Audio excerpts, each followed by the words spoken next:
All right, well, let's get started. I am going to pull up the deal here real quick and share the screen. And Techie, will you read this for us this morning? Sure. Deliver results. We deliver on our commitments to our clients and our employees. We deliver on our commitments to each other and our stakeholders. Good, thank you. I thought that was an appropriate one for, what Belinda's been going through last week and this week. So delivering on results, the KPIs, the numbers, they, there's two sides to it. We have the history, which gives us what we have done and what our results are, and then there's, kind of our plan of action, which goes after, what we want to accomplish. So those two things don't always match up, but sometimes we're either over or under on the plan. But the KPIs, the numbers, the stats, they all give us a direction and tell us how we're doing on that direction. So any comments or questions on that? None? Okay. So we started last week with the full KPI thing, had a good conversation. So Belinda's got some more she wanted to go through. We didn't cover everything from last week. So we want to have a good conversation with this today as well. And then we'll start transitioning, and it depends on, what our call looks like today. I'm trying to keep leadership recording different than management training recording. So I don't want to mix up too much of the stuff today because it gets confusing when you're having somebody watch the recordings later on. So, but we'll see what we come up with.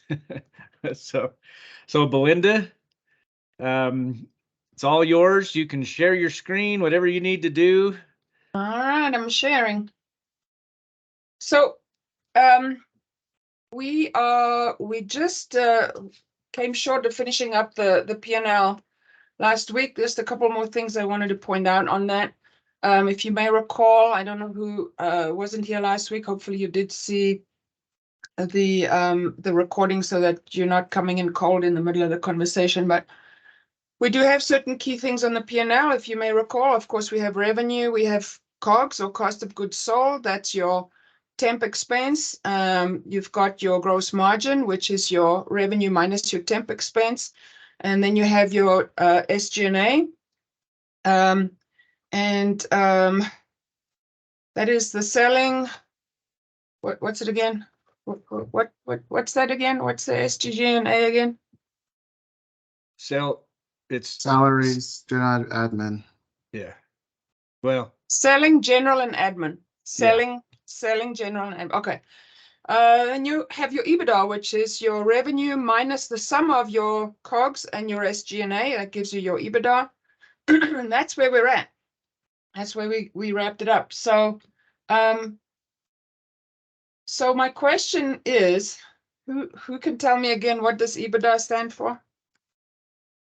You get a lollipop if you get it right. Ooh. Income before interest, taxes. Forgot A. Amortization. Amortization, yeah. And what's the D? Depreciation. That's right. Okay. Earnings before interest, taxes, depreciation, and amortization. That is a very key. You all know what it is, even though you may not remember what the acronym stands for. You know that is a very, very important line for us. And it is what I want to say, almost navigate our business by. What is the benchmark percentage of EBITDA that we want to achieve? And I know it's different for the different divisions. So, Joe, what is the EBITDA that you are looking to benchmark for light industrial? Minimum 10% is what I'm 10%? benchmarking. Okay. Is Bree? I don't know if Bree's here. Just gonna ask her for. No, Bree No. is not here. Okay. Teki, what are you benchmarking for gigs? If you've thought about that. I'm still working on that one, but Okay. I hope to get to 15% at the very Okay. least. Well, for trades, it's 9%. So every month we look to see whether we have met or exceeded that percentage or not. And that is the measure by which I feel that trades has been successful or not. Right, we have other lines here below What- EBITDA and net income. What? I was just gonna say, Belinda, what's the, or maybe we can ask Scott, like, where are we at on EBITDA right now? Just for our knowledge and stuff. Where are we at as a company? Where's Scott? We float around 2 or 3%, 2 or 3? typically. So as a So company, we're we're working on it. far below our. We hit 5 in July. So we were closer to that. Our number has been in the past 7% as a company. I don't know if we've ever hit that. That's been our goal. It was Yeah. 14.7. We have the 21, 14.7 or 2014.7 for. Then I upped the 14, which means 20% growth, 14% gross margin, gross profit percentage, or 7% EBITDA. And then I upped it because 14 we've been exceeding that, but we've never really hit the 7, I don't think. Yeah. Yeah. So we have some work to do when it comes to the EBITDA side of things. So sorry, Belinda, I just wanted to see. Good, great input there. Okay, so I have seen P&Ls that do not show the EBITDA line, and they work according to the net income, which is also known as the bottom line on a P&L.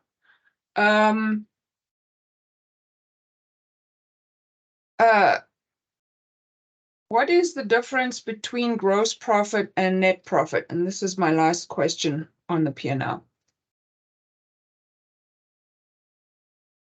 Pretty obvious, right? It's the gross profit is before your SG&A, net profit is after. So bottom line on your P&L, is the bottom line, which is that's how much money is left after everything and everybody, including the bank, the IRS, no, not the IRS, but everybody's been paid. That's what's left, and that's what goes in the piggy bank. Okay, so it's the most. I don't want to say it's the most important number on the P&L, but it's a freaking very important one. Kyle. Yeah, I just wanted to point out that the percentages on the right side, also known as a vertical analysis, and probably some of us have been in accounting classes and heard that term. These percentages are very important to understand, and not just EBITDA and gross margin percentage, but all the expense lines along the whole thing, or all the lines along the whole income statement are important, or P&L income statement, P&L, right? Are important to understand. What if we have a low EBITDA? What if it's 2% or whatever? Then we have to look at other expenses and say, what is pulling on that? Maybe we have a real high salaries cost. Maybe that's 15% of revenue. And maybe we're in an investing period right now where we have a lot of salaries and it's just kind of pulling the EBITDA. How are those dollars performing towards improving revenue over time? And so we want to look at what's called a horizontal analysis, which is a month-to-month comparison of these percentages over time to see how are certain things improving. And then that's where you can really get into the company and start digging deeper into what must be done to improve these results over time. The one that's especially interesting to me is salaries. If we have real high salaries costs, then those dollars need to perform better. We need to bring that 15% down to 8% over time, right? And anytime you can decrease, and this doesn't mean you're laying off people, but it just perhaps you're getting more revenue. That's the ideal, right? Then your EBITDA dollars are growing. If your fixed expenses are by percentage shrinking compared to revenue. And that's efficiencies and things. So I just think these percentages on the right side of the numbers are such key things to be looking at, and to be looking at them over time. Yeah, absolutely. And that with that segue, let me move to, can you see the screen? Yep. Okay, so how do we use all this information? We have budgets, we have P&Ls every month, we've got numbers up the wazoo.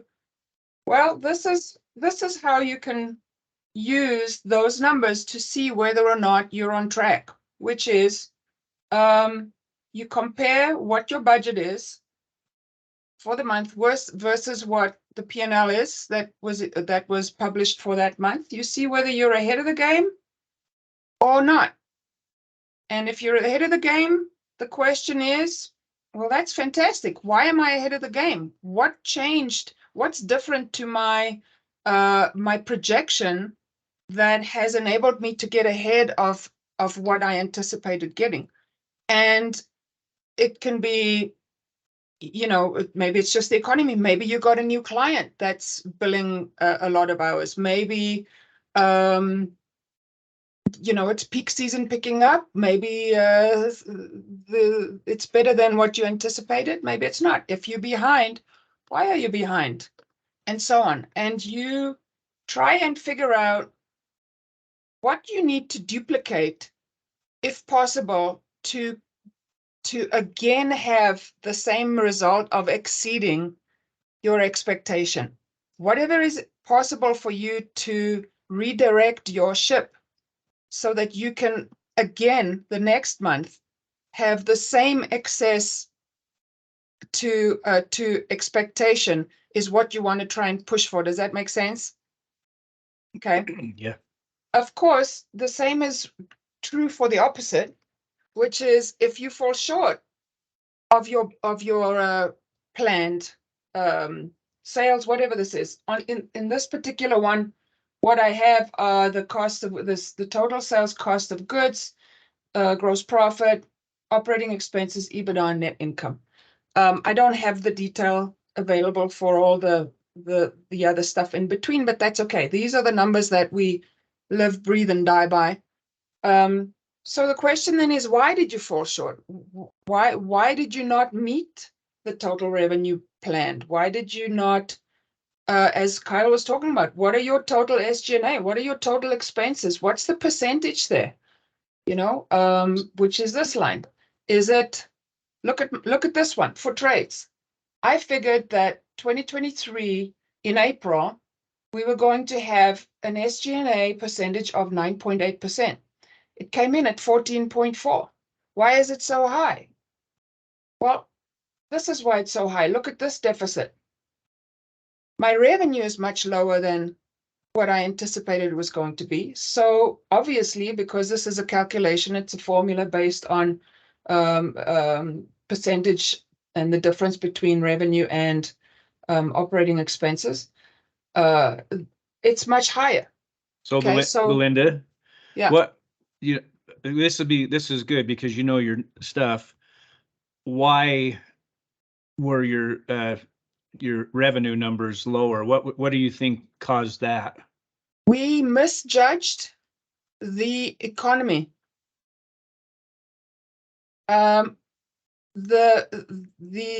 This year did not climb out of the hole by the end of Q2 as we anticipated, as has been the case for the last couple of years. It's really been good years for construction.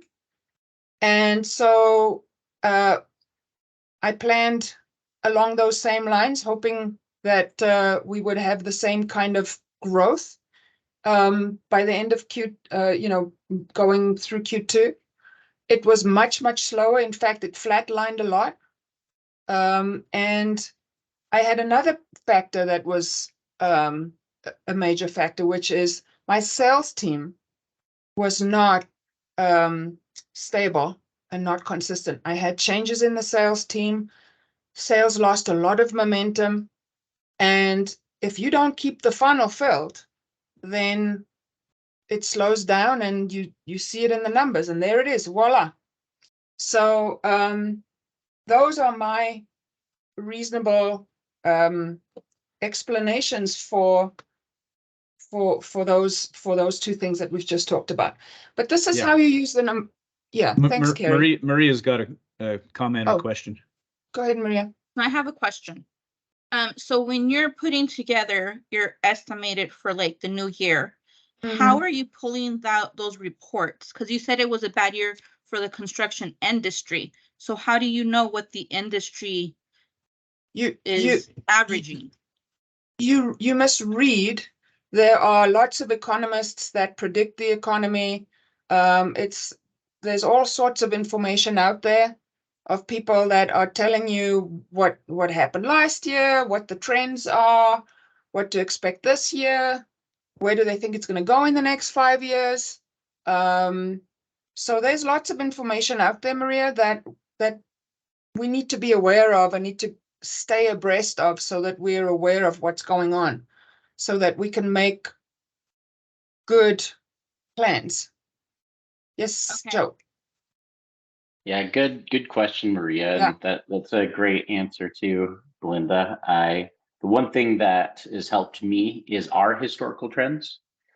And that's why it's important for us to track financial data and performance and other things. And so it says, okay, so if all of those things are true in the marketplace, what's also been true for us, and then those two stories coming together give us the ability to just say, what do we think it might look like? And the challenge to that is, and we've all heard it, no plan, survives contact with the enemy ever. And so sometimes it can be better or sometimes it can be worse, but this is why it's also needing to be tracked month by month. But our historical performance is a huge piece to that other half of the pie that Belinda was just talking about too. I hope that added some value to you guys too. Thanks. Totally. It totally is. And really, at the end of the day, it's how we see whether we're moving forward or not. I mean, the market data is fantastic, etc. But how do we know whether we've moved forward or not? We look at our own historical data, right? So thank you, Joe. Any more questions on this one? Nope. Okay, so what I'm going to do is I'm going to take you back to my presentation. And are you looking at it? Can you see my End of section 1, it says. end of section 1? Okay, and this is my little bubbles with question marks, is to see if you have any more questions about the financial part of it. Isn't it cute? You very. All right. So if not, let's move on without further ado to recruiting. So another very, very important key result area for us. So some recruiting KPIs we talked about already. Right here, who wants to read a little bit? Anybody? John. Nope. I know John wants to read. Thank you, John, for volunteering. I also That's like the reading, military. too. Go ahead, John. Whoops, you're on John, mute. we got you on mute. Oh, yeah. There we go. Sorry. I thought I hit that button.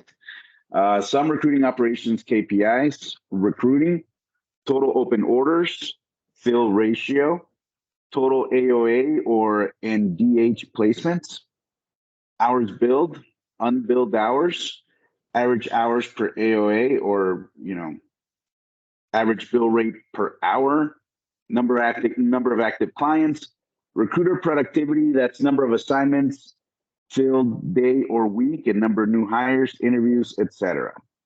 Hi, thank you. All right, so anybody know why unbilled hours? This is what I wanted to point out to you. Of course, AOA is short for Associates on Assignment, in case you're wondering. And DH is short for Direct Hire Placements. And I should have probably typed it out, and I will before I upload it. Why? I mean, we know why we care about open orders. We know why we care about hours billed. Why do we care about unbilled hours? Anybody? It should be 0. That's right. What is the Or indicator? extremely low. That's like take care of the client on a really rare case sort of thing. So what does that flag you for to be looking for, or to investigate, or to check out, or to look into? Unbilled. If you see unbilled hours, what is that an indicator for? For payroll errors or billing errors? That we paid a show up rate. Yes, that we paid out, we didn't bill. Why did we pay and we didn't bill? It could be because there are errors in the processing. It could have been typos. It could have been that might indicate a training need somewhere in your team. It could also, and at this organization, we're not set up where the branches do payroll, so it's not something that I think would probably see in this company. But if you have a situation where the model is where the branch the branch team processes payroll, it is also a very, very big flag for potential fraud. So it is an important indicator, and it's something that everybody should be aware of and keep an eye on. You will see unbilled hours if it is modified duty, maybe, something that you had to pay in-house that you could not bill to the client. So you don't have to freak out if you see it. You just need to know what it is and look to see if you have any of them. Especially if it's a pattern Yeah. that's consistent. So average bill rate per hour, why do we care about that? How does that mean anything to us? We want to make sure that we're pricing our business correctly. Yeah, it's definitely important for us to plan our sales and our revenue, right? Active clients, why do we care about how many active clients we have? Why do we want to track those? Kyle. I think also with average things, average is really just a middle number. And sometimes you have to look deeper into them too. I mean, it's kind of like you can have your head in the freezer and your feet in the oven and still have an average temperature, right? But you're dead, So you still have to dig into things. So averages can be deceiving as well as they can be helpful. I just want to kind of put that out there. No, it's true. But at the end so of the sometimes day, we have to really dig into things too. For planning purposes, it's the best tool we have, in the sense that it evens out the playing field. You can't plan your revenue based on your peak bill rate per hour. That's not smart. You're also going to sandbag if you take it by your lowest number. So averages are just planning tools. That's all they are. Yes, Techie. Quick question about active clients, KPI. Would you guys consider active clients as clients who sign an agreement, or active clients are clients who have associates on assignments and open orders? Okay, very good question. Who wants to answer it? John. I always consider it clients that are actively billing. So people that are on assignment and are bringing in like revenue. Thank you. What is the definition of an active client, John? It's a client who is billing. We're billing that client. In what period? In the last 6 months. A client that has billed us in the last 6 months is considered an active client. Thank you. All right. Of course, now recruiter productivity is kind of sort of speaks for itself. Here's the thing is just because now we all know, most of us know that a recruiting branch, a staffing branch can be a very busy place. Just because it's busy, does that mean that the recruiters are being productive?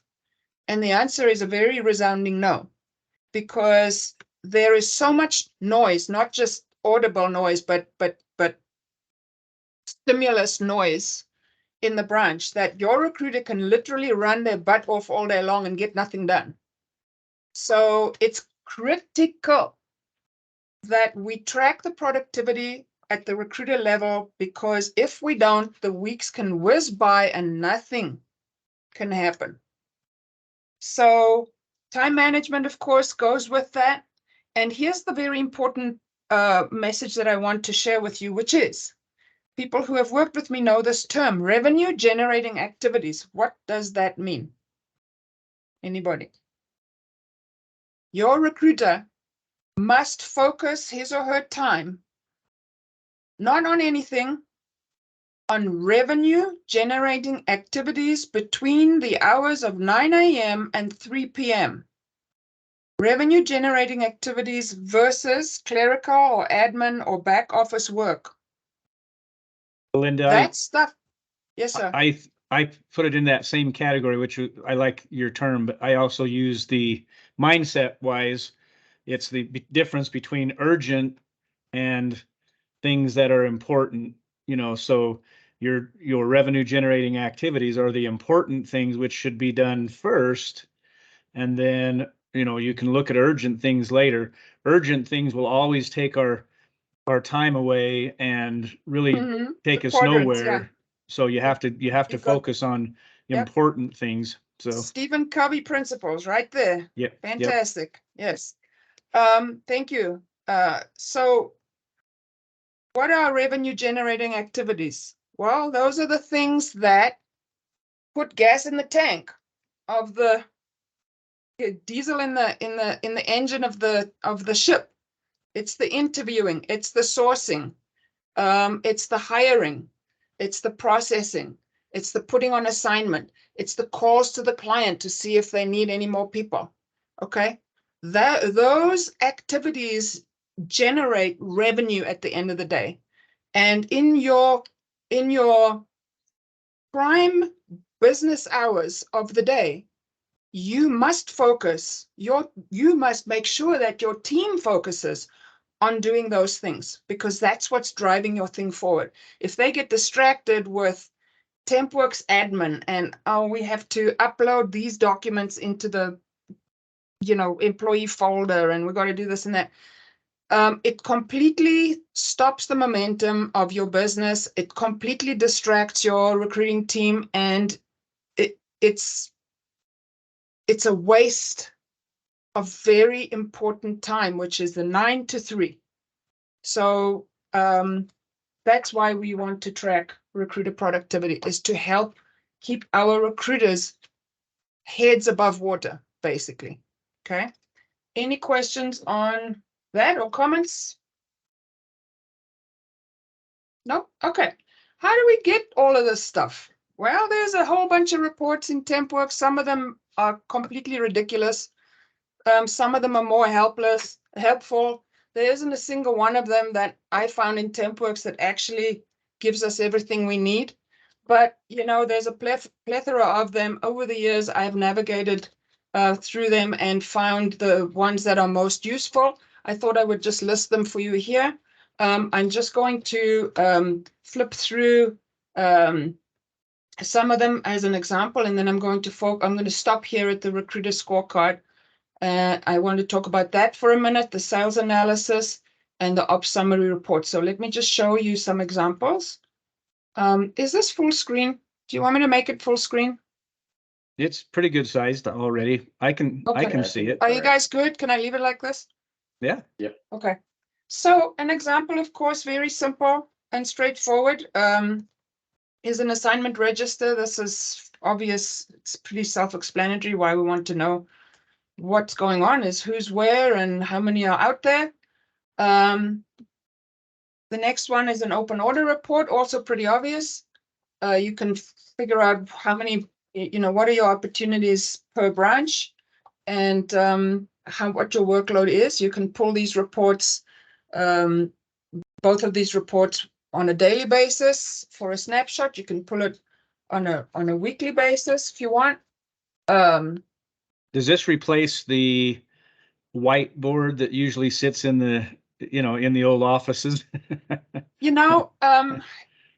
I have always encouraged, and I think Mariah and them are still doing it, which is the whiteboard is such a visual motivator, and it's so nice. I know it's so archaic, but it's so nice if somebody's got somebody placed and they can walk up to the whiteboard and write their name next to it and how many placements they have, and everybody can, So do we need it? No. Is it fantastic to still have? Yes. I know the trades branch in West Jordan has it. I know the Texas branch has it too. So there. Yep. To answer your question. No, it's cool. You're right. Okay, so next one here is filled assignments. This tells you, you can pull this by day, by week, by month. I think this one is for a month period. How many assignments were filled by each recruiter, gives you all sorts of data that you can use or not use. And here is the recruiter scorecard that I wanted to tell you about. This is a report that I had TempWorks built for us specifically. Oops, I'm on the wrong screen. Sorry, there it is. And it's a great report. The problem with TempWorks is that, I don't know, man, their coding is highly suspect half the time. They're always making changes. And so the accuracy, so it impacts the coding on the reports, and a lot of time it's frustrating because the data is not accurate. But nonetheless, I thought I'd show it to you anyway. This is an example of the recruiter scorecard that I had them make for us. And what it does is at the top here, it gives you how many interviews the person has done in this period, how many their new hires were, how many of the new hires were assigned, which is an important number for us to know, how many assignments they filled in that period, and then it's quantified as far as the revenue goes. And this is useful when it comes to having bonus type of programs and stuff. It helps.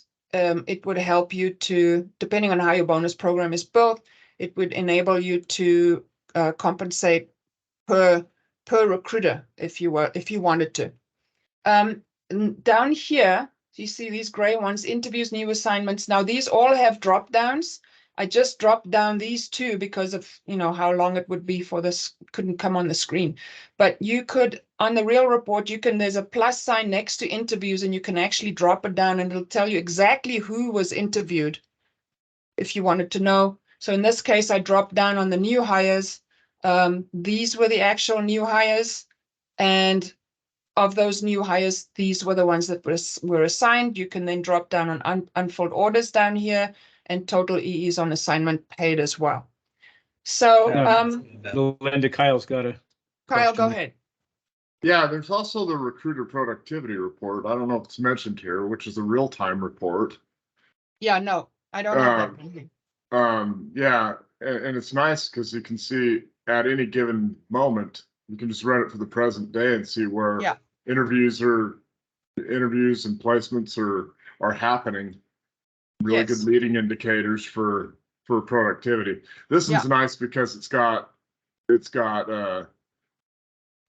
billing data and stuff, but it probably has to be done with a finished period in order to draw that. So I don't know if the rest of the data happens in real time, like interviews and whatnot. But the recruiting productivity report I've always found very helpful to just find out what's the activity happening, how is that happening right now as we speak. Right. So that's just an important one that probably needs to be listed on.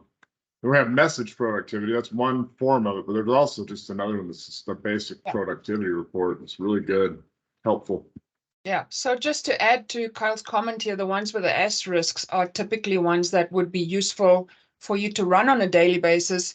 And yes, your billing dollars probably would not be useful for the recruiter scorecard, but you have the other one, the productivity report. The point is this: you have tools available so that you can get a snapshot of your business real time, right where it is right now, as far as recruiting productivity goes. And that's what you need to keep an eye on for that purpose of the short interval control, which I have listed down here, if you remember that term. Mhm. Okay, How often are you using the scorecard with your team? Is that on a daily basis, or are you using it weekly? usually weekly has made the most sense. That's how I was using it. I don't think the team is using it right now. Again, like I say, TempWorks can be temperamental and funny, and then it's just frustrating when you get, stupid numbers out of the system. But when it's working right, it's a great tool, and it's one we have available for anybody who. There's all sorts of options, like Kyle says. There's a jillion of them, and what is the prudent thing to do as a manager and as a recruiting leader is go and check them all out and see which ones work for you, which ones have useful data that you want to track and track it. You can also send a message to the help desk at TempWorks if you want to consistently see something on a daily basis. Like Trades has every morning, there's an automatic report email that comes into the email address for open orders. I think recruiter scorecard, the operation summary. Oh, no, wait. Open orders comes in every day. Orders daily. And yeah, then on comes in Thursday, daily. The other ones. And it's automatically generated. They'll set it up for you, and you can get the, and then on a Thursday morning, there's an automatic email every Thursday morning for the operation summary, the 4-week sales analysis, and I think the recruiter scorecard. So you don't have to think about it and go and schlep to go into TempWorks to pull it out. So you can do that as well. This is the next one here. This is a very important report for me every week, which lists the sales analysis for the last 4 weeks, and you can have it. You can pull the parameters so that it is per branch if you want, and it gives you the client detail, so you can see exactly from 1 week to the next whether or not your billing for a particular client has gone up or gone down. And it gives you not only the sales, it gives you the margin on that for that week for that client, and how many hours you billed for that client. So it's a really great tool to manage your client business with.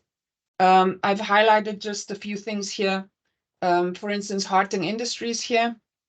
There was a decline from $4,400 these 2 weeks. So they picked up. So they were at 82 hours, 2,400. They picked up to 143, 140. So they added somebody, obviously, and then they dropped the person. So this gives Mariah and her team an opportunity to look and see if they can push more people over to Hartung, find out what the reason was for the drop, can they replace that person, etc. Another one I wanted to point out to you was Americom Technology over here. You see has 100% margin and 0 hours billed. And the reason for that is this is one of our direct hire placement plan placements. So we build a placement fee over 18 weeks. And that's why you've got 100% margin and 0 hours billed. Candy Machines, here you see that the client stopped billing with us. What happened here? I happen to know that this person was hired full-time by them, so we did not bill with them anymore. But it might have been some other reason, and the question just needs to be asked of why are we not billing anymore? Why did it go up? Why did it go down? Why is the margin lower than it's expected to be? And then you move forward according to the answers that you get. Any questions on this? And of course, here at the very bottom, is your total revenue generated by your business, by your vertical. In this case for trades, that particular time period, which was a year and a half ago, this was the kind of money that they were billing every other week. It goes down because we have a bi-weekly client, which is Burton Lumber. Any comments on this one? Maria's got her hand up. Yes, Maria. Okay, so let's say kind of like Candy Machine, right? They hired on, now you guys aren't billing. Whose job is it to follow up with that client to see if we can bring them back? Is it the salespeople? Is it the office operations manager? Is it the recruiters? Good question. Who wants to answer it? I can answer that one. I Go also ahead. want to answer that one. Go ahead. You know, that question really relies on a couple of different answers. It's it's multiple people. If the salesperson is commissioning off that account, then they absolutely need to be involved in that account, and they also need to be looking at this report on a weekly basis so they can better track what's going on with their clients, right? The peaks and valleys, the ups and downs. So if it is attached to a sales person, I'm asking the salesperson to connect with that company, see what additional clients or opportunities we have. And then if it's not assigned to a salesperson, right, it kind of goes back to the operations team and who is the lead over that. So whether it's the branch manager or whoever it is to be watching that. But really when it comes down to it, multiple people should be seeing that. And in operations, if you see something like that, reach out to us in sales. Let us help you. We're your army. Okay, thank you, Shane. Joe. Yeah, so to echo that, we for the most part, save maybe a handful of customers, have assigned a sales rep to each one of them, and this is part of that reason, right? It is to make sure that there's multiple eyes watching what's going on in the business. But I have this term we call it RACI. So who's responsible, who's accountable, who needs to be consulted and informed. So the person who's accountable for growing the branch and the clients inside the branch really is the branch manager. And so in Utah's case, it's Arturo.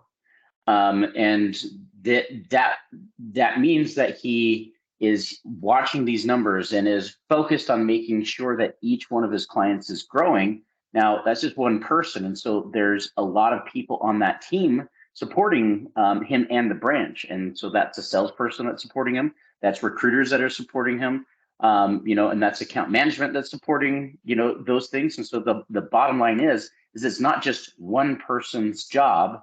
Now, Arturo can make someone responsible for it. And so a person that's also responsible is sales. A person who's responsible could be a recruiter, depending on the size of the account, could be account management. And that's kind of the take is who's responsible, but ultimately who's accountable is the branch manager for growing the branch. And so that's the way that the business is trying to focus, is holding one person accountable for making sure that these things are happening. But that person does need to give responsibility to other people to help with those things. Absolutely. We are a sales organization, and that doesn't mean that the salespeople are salespeople. It means that everybody is part of the sales machine. And that includes your client champions, your recruiters. And it doesn't mean that necessarily Arturo or Mariah are going to be the ones that have to make that, or the salesperson that has to make that call to the client, but somebody needs to make it. And somebody needs to keep connected with that client and make sure that they keep their finger on the pulse so that we retain the client and we maximize the opportunity that client has. We are not the first person that the client will think about. We are the last person that the client will think about. And it's up to us to get on top of them and pick up the phone and say, hello, how can I help you? And they go, oh, that's right. I can call Smart Trades. They can help me. Or I can call Smart Staffing. They can help me. Yes, actually, Joe or Mariah or whoever it is, I could use some help over here. You've just earned business that you wouldn't have had if you had not been proactive. So thank you for those comments. Okay. Yep. Just really quick, clients give orders to people that are giving, or whoever is giving them attention. Absolutely. Where the orders go. That is the truth. Isn't that the case? It's always the truth on that one. Okay, so last but not least, I want to end up with the operations summary. It's another tool that I had TempWorks develop for us. It is a Bible for any operations management. Of course, it is TempWorks, so it has caveats as well. It does not play well if you go across. You cannot play. It's been screwing things up for us because we have now got two entities involved in our business, which is the Flex and the Smart Trades, and it just does not want to pull stuff out of the other entity, so the numbers can be skewed when it comes to gross profit. But if you're pulling just out of one entity, this is a brilliant tool for any recruiting operations leader to use. It has your recruiting operations data at the top there, your hours billed, the unbilled hours that we talked about tells you how many new hires you've got, and it compares week to week. You can actually pull as many as you want. If you wanted to pull a whole year's worth of weeks, because your parameters, you put in your dates. And it tells you, it gives you a story there of what's happening in your business from 1 week to the next and how it's moving. Tells you your full-time equivalents, gives you efficiency of your resources, how many man hours you have per head count. You do have to put in there how many people you have on your team so that it'll calculate correctly. And you can figure out what your workload and what your efficiency is per head count. And of course, we want to have about 650 hours a week per head on the team, right, Kyle? This is Kyle's department. Yeah, I think it depends. Obviously, there's different margins per man hour. I would say in the staffing side, 650 is low. Trades is probably good because of margins. But yeah, I think that's a. So what is it? What is it on the light industrial side, Kyle? Man hours per head count. Yeah, what do you want? 3,000 is my standard, but I don't know. I don't know if you guys have adjusted that, but 3,000 was my minimum standard. I wanted between 3,000 and 4,000 per head count. Oh, there you go. All right. It also gives you some sales data for the salespeople to see how things are going. Are their active client counts going up or down? And then, of course, how many new accounts they've brought in on a weekly basis. And this number here, clients billed this period, tells you how how much more activity you have in your client base, and is it going down? Because you might be billing more dollar amount but fewer clients, so that's definitely something I would look at, and not just at the dollar amount itself, if that makes sense. And then finally at the bottom you've got the revenue and profit data. Sales brings in a certain amount. Here's gross sales on this line, but then you have revenue, because from a business operations perspective, you have other things that give you money, such as the ACA fees that we charge our clients, application fees that we charge our new applicants, our service fees from payroll, etc. So there's a difference between gross revenue and gross sales, and you should know what it is. And this is down here, this money is free money, and we should keep track of whether or not application fees are being charged or not. It all adds up. If you take, just look at this one, week of 1-3. If you take $490 in application fees and you times that by 52 weeks, it's just for argument's sake, that turns into a ton of money, and that's all money that goes to your bottom line.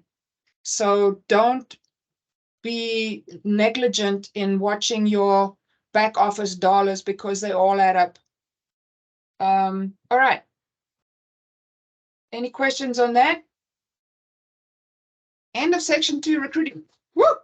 Right. So I have, I think, 2 or 3 more slides, and then I am done. Section 3, safety and risk. Look at that freaking awesome employee right there. Look at all the PPE she's wearing, working hard there, doing shovel work. Anybody recognize that person? Yeah, it looks like one of our best associates we have. There we go, right? All right. Just quickly, this is a very high level touch. This is my, I think, second or third last slide. Why do we need to manage our safety? Well, the answers are there, of course, right on the screen. Our hard-earned profit, especially in light industrial where the margins are low, is just sucked right out of the window by these damn injuries. So it's critical that we watch the safety and the risk. Of course, the second part is because in light industrial, we have made a choice. Maybe I think it's probably turned out to be a good choice, but it's a choice we made to have an incredibly high deductible account of $250,000 per incident. Mm-hmm. And so we don't have first dollar coverage. Now, it hurts trades in the other ones because our premiums go up, our E-mod, which is a thing the industry tracks, not the staffing industry, the insurance industry, where they track us for 3 years, and you've got this rolling number that changes your premium. So they're going to give you a higher premium, and then you're going to get an E-mod. So trades and others pay it later, but they do pay it. And that also happens to light industrial. Smart Staffing gets an E-mod, and our rates go up. They charge more premium, and then they put an amplifier to charge you even more premium on your more premium. But we also pay the first $250,000 of every accident. So we're basically, and we've never exceeded that. We got to $249,500 once, and then it stopped. So the insurance has never paid $1 of insurance for us. They manage it and do it, but every claim, every doctor's visit, everything for Smart Staffing, 100% comes out of our bank account. Yeah. So, and that could change over time. We could choose a different thing, but then we have $1.5 million or $2 million of premium. And so that's very expensive too. So we're trying to bring our premium down. So we took on all that risk thinking we could manage it, which again, I think is paid off. But anyway, just more on why it matters. It's very, very, very expensive and risky and costly for us. Every accident is just directly open your wallet, take money out, and put it on the table, or throw it down the disposal. So add something to, not really necessarily add something, but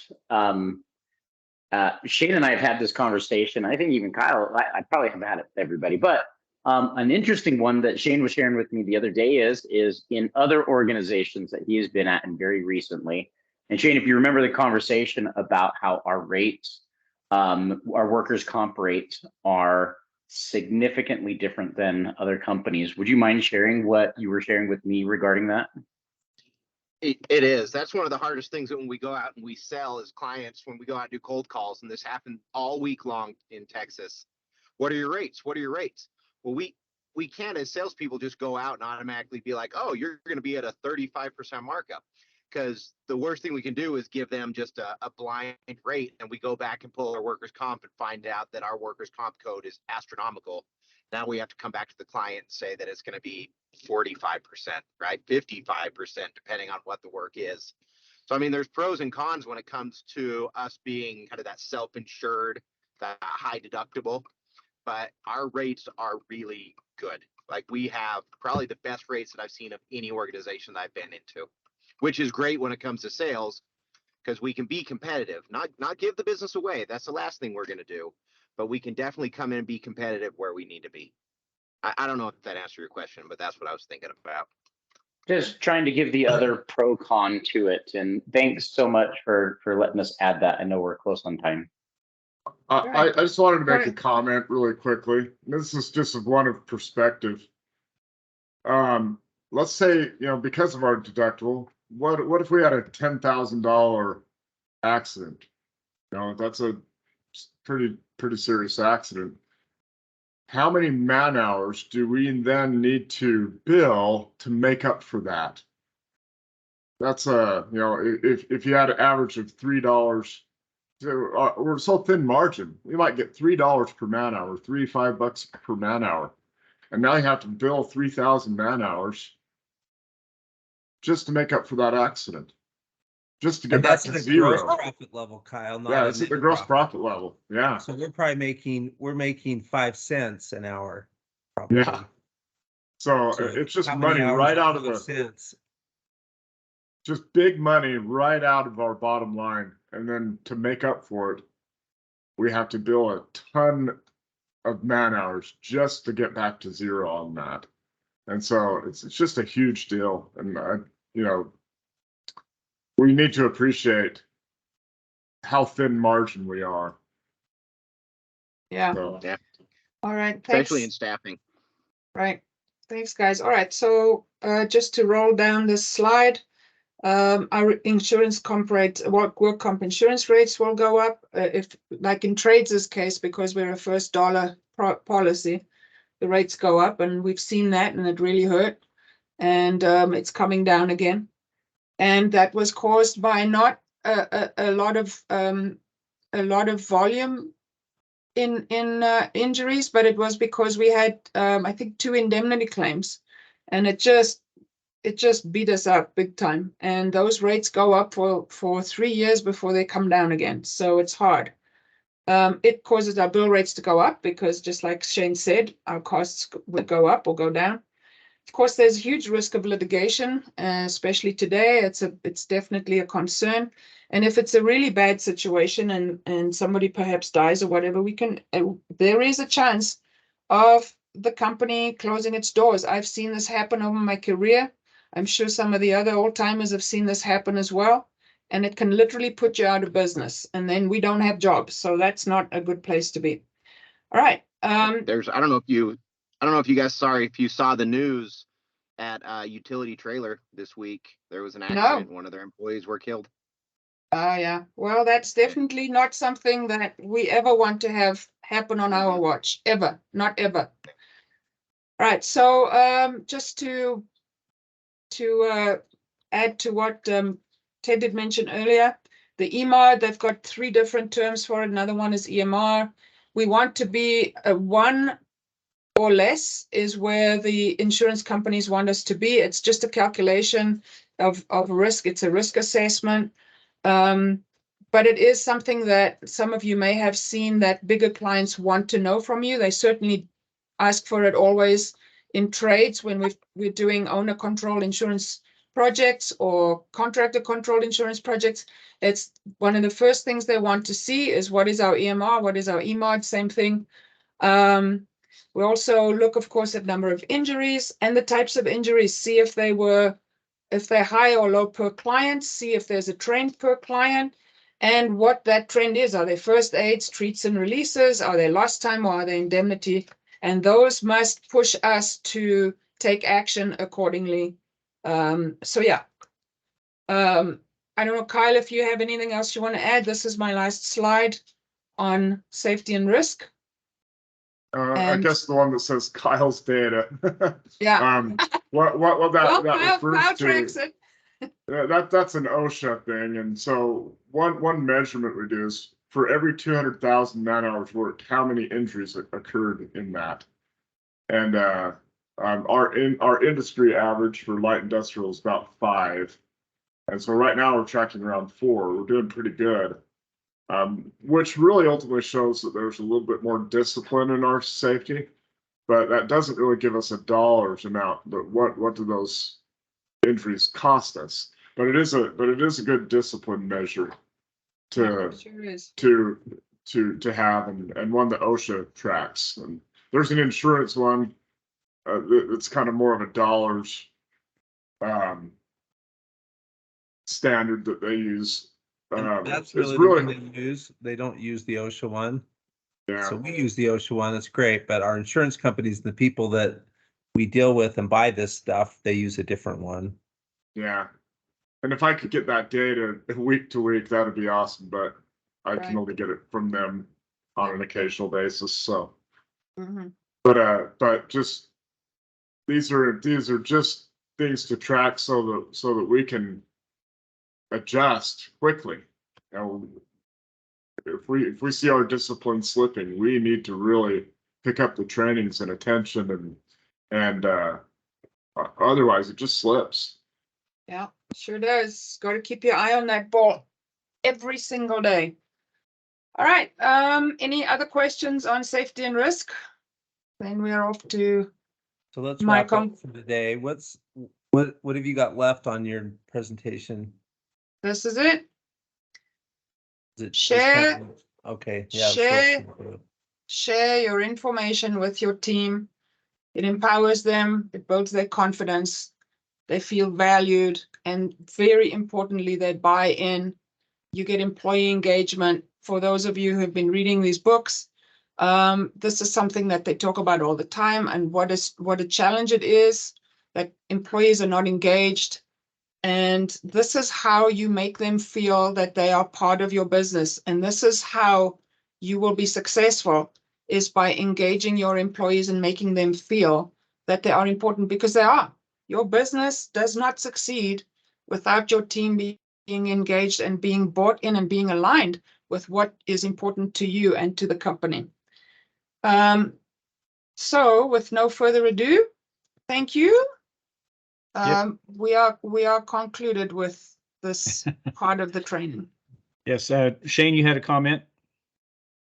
I do. I have one really cool thing to share, and I'm sorry I had to jump off and on the call. I had an appointment with my son for his eye injury, but we just got our first client signed up on ACH. Then that is Forest Products. Awesome. Nice. So for those who don't know, we created a new process where we're doing these rate increases, and the reps have been sending out this email to clients to get them signed up on ACH. Forest Products signed up, and now we're going to have it automated moving forward and get even more clients on there. That's a big deal. That is a big deal. Yeah, thank you. Maria? I just have a lot to say today. I just wanted to mention, when it comes to safety, I think a lot of recruiters and salespeople don't realize is that sometimes we have incidents happen, and then it's like years down the line, and then we're like, boom, we have this big payment to make out. So that a lot of the time affects our total cost. Yes. Yes. Thank you. No, that's good. Thank you. Okay. So, hey, guess what? Management training, 25 weeks. Thank you, Belinda, for sharing those, the last couple of weeks. That was really good. That now helps us to transition into leadership training, which will start next week. So thank you for your participation for 25 weeks in the management training, and you guys have all done a great job in in participating. Ted, did you want to say anything in regards to just briefly so next week we'll work on how to become a self-directed lifelong learner, to just say the main point of, I think, leadership and just any of this learning stuff is for you to be your own CEO of your learning, your own, drop boss. So we're going to work on that. Then we'll work on some daily habits that you could do to progress and grow. And then the third lesson, and those we might get multiple lessons in a week, and one lesson may take multiple weeks. We'll just see how it goes. But then the third lesson, we get into management versus leadership to differentiate those.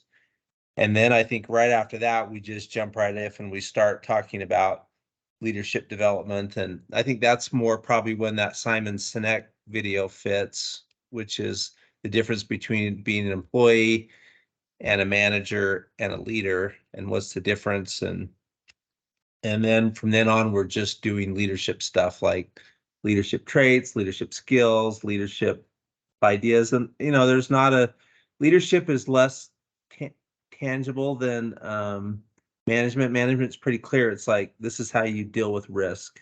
This is how you deal with financials. This is how you deal with XYZ. And on leadership, it's it just depends, you know, there's multiple ways. There's not one right way to be the right leader. I think it's also really built into your style. So we're going to give a lot of my opinions or different people's opinions, but it isn't necessarily a hard and fast, this is the only way to do it. But so that's a disclaimer kind of up front, but we'll be just right into leadership. And again, I feel like this self-directed lifelong learner and these daily transformational habits are part of that. But from then on, it's definitely leadership stuff. So that's what the map looks like going forward. Cool. Thank you. Yeah, we're excited. So just be prepared. I'll send out, I've got a rough draft of some of the agenda for the leadership. That's going to be, a process that's ongoing until we get it finished, but it'll give us the first 6 or 7 weeks anyway, to give you some ideas. We'll give you some, reading assignments or, all that kind of stuff. We'll stay in touch with you, but thank you again for being on the call. Thank you for participating. I've enjoyed it. It's 25 weeks. I've missed one time. And so 25 weeks that it's been fantastic to learn from everybody and to grow together as a team. So thank you so much. You guys have a great weekend, and we'll talk and transition into the leadership next week. And thanks for being here. Take care, everybody. Thank you. Good job, Belinda.